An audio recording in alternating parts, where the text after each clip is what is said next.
ಕಾಲ ಬದಲಾದಂಗೆ ನಾವು ಕೂಡ ಬದಲಾಗಬೇಕು. ಕಾಲಕ್ಕೆ ತಕ್ಕಂತೆ ನಡೆಯೋದನ್ನು ಕಲ್ತಿದ್ದೀವಿ.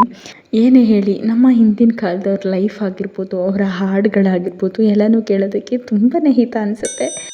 ಈ ಒಂದು ಮಾವಿನಕಾಯಿ ಸೀಸನ್ನಲ್ಲಿ ಒಂದು ಸಲನಾದರೂ ಈ ರೆಸಿಪಿನ ಮಾಡಲಿಲ್ಲ ಅಂದರೆ ಈ ಸೀಸನ್ನೇ ಕಂಪ್ಲೀಟ್ ಆಗಲಿಲ್ಲ ಅಂತ ಫೀಲ್ ಆಗ್ತಾ ಇರುತ್ತೆ. ನನ್ನ ಮಗಳು ಎಷ್ಟು ಜಾಣೆ ಇದ್ದಾಳೆ ನೋಡಿ, ನಾವು ಏನು ಹೇಳ್ತೀವೋ ಅದನ್ನೆಲ್ಲ ಕೂಡ ಮಾಡ್ತಾ ಇದ್ದಾಳೆ. ಹಾಯ್ ಹೆಲೋ ಎಲ್ಲರಿಗೂ ನಮಸ್ಕಾರ. Welcome back to my Sushma Mallesh vlog channel.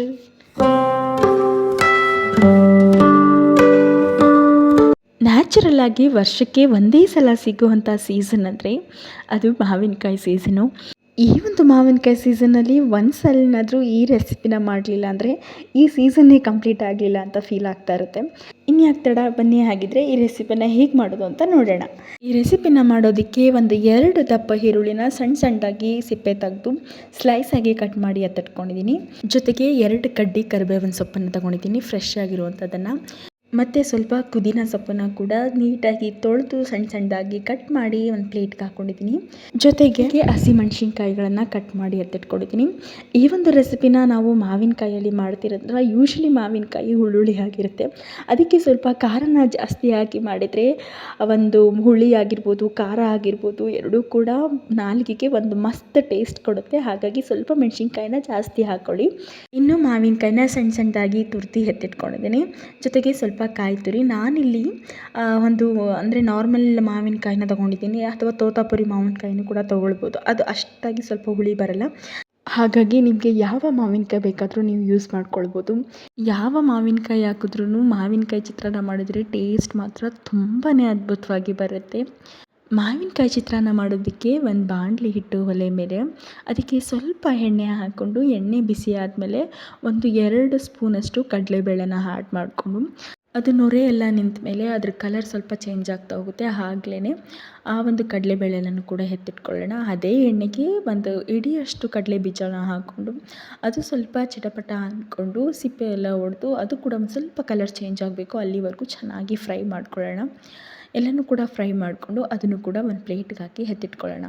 ನನಗೆ ಕ್ರಿಸ್ಪಿಯಾಗಿ ಬಾಯಿಗೆ ಆ ಒಂದು ಚಿತ್ರಾನ್ನದ ಜೊತೆ ಕಡಲೆ ಬೀಜ, ಕಡಲೆಬೇಳೆ ಎಲ್ಲ ಸಿಗ್ತಾಯಿದ್ರೆ ನನಗೆ ತುಂಬಾ ಇಷ್ಟ ಆಗುತ್ತೆ.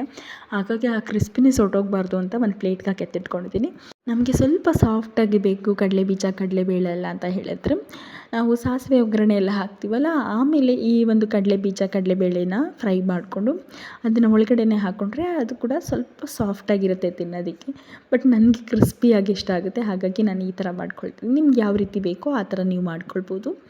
ನಂತರ ಅದೇ ಏನು ಎಣ್ಣೆ ಇತ್ತಲ್ಲ, ಅದೇ ಎಣ್ಣೆಗೇ ಸ್ವಲ್ಪ ಸಾಸಿವೆ ಹಾಕಿ, ಸಾಸಿವೆ ಚಿಟಪಟ ಆದಮೇಲೆ ನಾವು ಸಣ್ಣದಾಗಿ ಸ್ಲೈಸ್ ಮಾಡ್ಕೊಂಡಿರೋ ಈರುಳ್ಳಿನೂ ಕೂಡ ಆ್ಯಡ್ ಮಾಡಿಕೊಂಡು ಅದನ್ನು ಕೂಡ ಫ್ರೈ ಮಾಡ್ಕೊಳ್ಳೋಣ.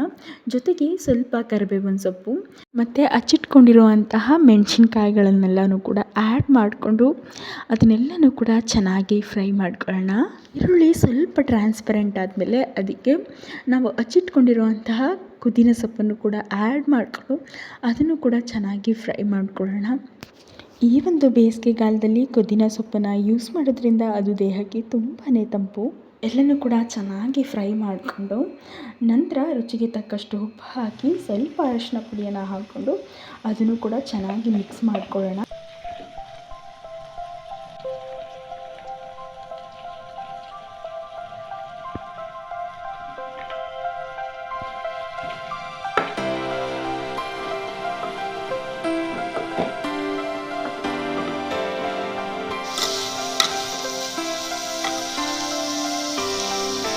ನಂತರ ನಾವು ತುರಿದಿಟ್ಕೊಂಡಿರುವಂತಹ ಮಾವಿನಕಾಯಿ ತುರಿ ಇತ್ತಲ್ಲ ಅದನ್ನು ಕೂಡ ಆ್ಯಡ್ ಮಾಡಿಕೊಂಡು ಇದಕ್ಕೆ ನಾವು ಆಲ್ರೆಡಿ ಉಪ್ಪು ಮತ್ತು ಅರಿಶಿನ ಪುಡಿನ ಹಾಕಿರೋದ್ರಿಂದ ಎಲ್ಲ ಕೂಡ ಚೆನ್ನಾಗಿ ಹೊಂದ್ಕೊಳ್ಳೋ ಥರ ಒಂದು ಸಲ ಎಲ್ಲನೂ ಕೂಡ ಮಿಕ್ಸ್ ಮಾಡ್ಕೊಳ್ಳೋಣ. Last but not a least ಅನ್ನೋ ಹಾಗೆ ನಾವು ಲಾಸ್ಟಲ್ಲಿ ಕಾಯಿ ತುರಿನ ಆ್ಯಡ್ ಮಾಡಿಕೊಂಡು ಎಲ್ಲನೂ ಕೂಡ ಚೆನ್ನಾಗಿ ಮಿಕ್ಸ್ ಮಾಡಿಕೊಂಡ್ರೆ ಸೂಪರ್ ಟೇಸ್ಟಿಯಾದ ಮಾವಿನಕಾಯಿ ಚಿತ್ರಾನ್ನ ರೆಡಿಯಾಗೋಗುತ್ತೆ. ಜೊತೆಗೆ ನಾವು ಮೊದಲು ಏನು ಫ್ರೈ ಮಾಡ್ಕೊಂಡಿದ್ವಲ್ಲ, ಅಂದರೆ ಕಡಲೆಬೇಳೆ ಅಥವಾ ಕಡಲೆ ಬೀಜ ನಾವೇನು ಫ್ರೈ ಮಾಡಿ ಎತ್ತಿಟ್ಕೊಂಡಿದ್ವಿ ಒಂದು ಪ್ಲೇಟಿಗೆ, ಅದನ್ನೆಲ್ಲನೂ ಕೂಡ ಲಾಸ್ಟಲ್ಲಿ ಏನು ಹುಳಿ ರೆಡಿ ಆಗುತ್ತೆ ಆ ಹುಳಿಗೆ ಈ ಒಂದು ಕಡಲೆ ಬೀಜ, ಕಡಲೆಬೇಳೆನ ಆ್ಯಡ್ ಮಾಡಿಕೊಂಡು ಚೆನ್ನಾಗಿ ಒಂದು ಸಲ ಮಿಕ್ಸ್ ಮಾಡ್ಕೊಳ್ಳೋಣ. ನಾವು ಮೊದಲೇ ಫ್ರೈ ಮಾಡಿ ಎತ್ತಿಟ್ಕೊಂಡಿರೋದ್ರಿಂದ ಕಡಲೆ ಬೀಜ ಮತ್ತು ಕಡಲೆಬೇಳೆ ತುಂಬಾ ಕ್ರಿಸ್ಪಿಯಾಗಿದೆ. ನೋಡಿ ಅದರ ಸೌಂಡ್ಸ್ ಹೇಗೆ ಕೇಳಿಸ್ತಾ ಇದೆ ಅಂತ.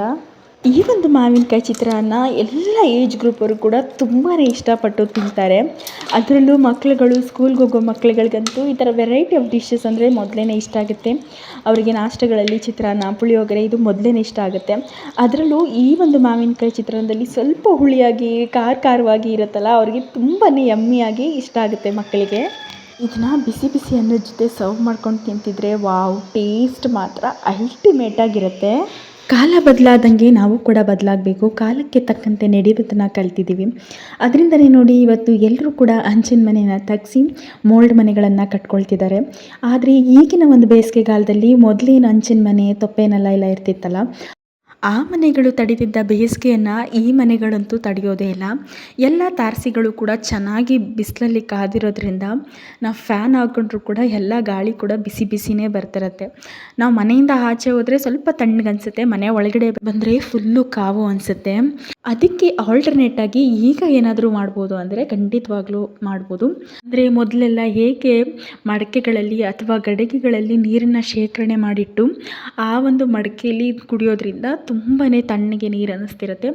ಅದರಿಂದ ನಮ್ಮ ಮನೆಯಲ್ಲೂ ಗಡಿಗೆ ನೀರನ್ನು ಉಪಯೋಗಿಸ್ತೀವಿ. ಗಡಿಗೆಲಿ ಕೆಳಗಡೆ ಒಂದು ಸ್ವಲ್ಪ ನೀರನ್ನು ತ್ಯಾವ ಮಾಡಿ ಸಿಂಬಿ ಮಾಡಿ ಹಾಕ್ಕೊಂಡ್ರೆ ಗಡಿಗೆ ನೀರನ್ನು ಕುಡಿಯೋದಕ್ಕೆ ತುಂಬಾ ರುಚಿಯಾಗೂ ಇರುತ್ತೆ, ಜೊತೆಗೆ ತುಂಬ ತಣ್ಣಗೂ ಕೂಡ ಅನಿಸುತ್ತೆ. ಯಾರಾದರೂ ಆಚೆ ಕಡೆಯಿಂದ ಬಂದರೆ ಅವ್ರಿಗೆ ನಾವಂತೂ ಕೊಡೋದು ಗಡಿಗೆ ನೀರನ್ನೇ. ನನ್ನ ಮಗಳು ಎಷ್ಟು ಜಾಣೆ ಇದ್ದಾಳೆ ನೋಡಿ, ನಾವು ಏನು ಹೇಳ್ತೀವೋ ಅದನ್ನೆಲ್ಲ ಕೂಡ ಮಾಡ್ತಾ ಇದ್ದಾಳೆ. ಅದರಲ್ಲೂ ಅವ್ರ ಅಪ್ಪನ ಜೊತೆ ಫುಲ್ಲು ಆಟ ಆಡ್ತಾ ಇದ್ದಾಳೆ. ಮುತ್ತೆ ಕೊಡೋದು ಮನೆ ಮಮ್ಮಿಗೆ ಅಪ್ಪಂಗೆ ಹಿಂಗೆ ಗಟ ಹಿಂಗೆ ಕೊಡು, ಹಿಂಗಿಲ್ಲ ಹಿಂಗೆ ಕೊಡಪ್ಪ, ಹಿಂಗೆ ಕೊಡಪ್ಪ. ಇಲ್ಲಿ ಚಿನ್ನೆ ಅಪ್ಪಂಗೆ ಕೊಡೆ ಇಲ್ಲಿ ಬೇಡ, ಈ ಕಡೆ ಹಿಂಗೆ ಹಿಂಗೆ ಕೊಡು, ಹಿಂಗೆ ಈ ಕಡೆ ಒಂದು, ಈ ಕಡೆ ಒಂದು ಆಕೆನೆಗೆ ಒಂದು ಕೊಪ್ಪಡು, ಈ ಕಡೆ ಹಿಂಗೆ ಕೊಡು, ಹಿಂಗೆ ಆಕೆನೆಗೆ ಒಂದು ಕೊಪ್ಪಡು ಅಪ್ಪಂಗೆ. Good morning, good morning, good morning, good morning my dear baby, good morning, good morning. ಚಿನ್ನಿ ಒಂದೊಂದವ್ರೆ ಮಾಡಿ ತೋರಿಸ್ಬಿಡು, ಒಂದೊಂದವ್ರೆ ಮಾಡಿ ತೋರಿಸು ಮಗಳೇ. ಒಂದೊಂದವ್ರೆ ಚಂದ್ರು ಬಾಳೆ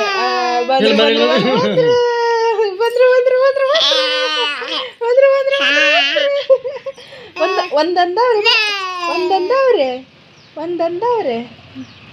ಶಾಸ್ತ್ರಗಳು, ಸಂಪ್ರದಾಯ ಅಂತ ನಾವು ಹೆಚ್ಚು ಫಾಲೋ ಮಾಡೋದು ಅಂದರೆ ಅದರಲ್ಲೂ ಮದುವೆಗಳಲ್ಲಿ.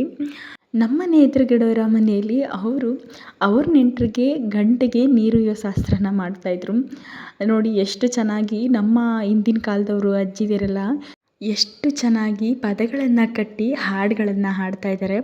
ಅಷ್ಟೇ ಅರ್ಥಪೂರ್ಣವಾಗಿಯೂ ಇದೆ ಮತ್ತು ಕೇಳೋದಕ್ಕೆ ತುಂಬಾ ಹಿತ ಅನಿಸುತ್ತೆ.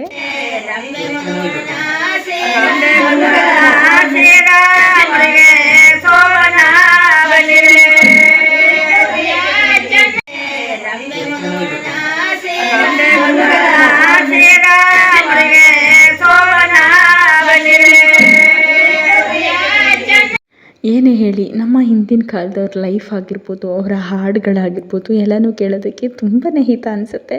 ನಿಮ್ಗೇನು ಅನಿಸುತ್ತೆ ಕಮೆಂಟ್ ಬಾಕ್ಸಲ್ಲಿ ತಿಳಿಸಿ. ಮತ್ತು ಸಿಗುವ. Take care, bye, love you all.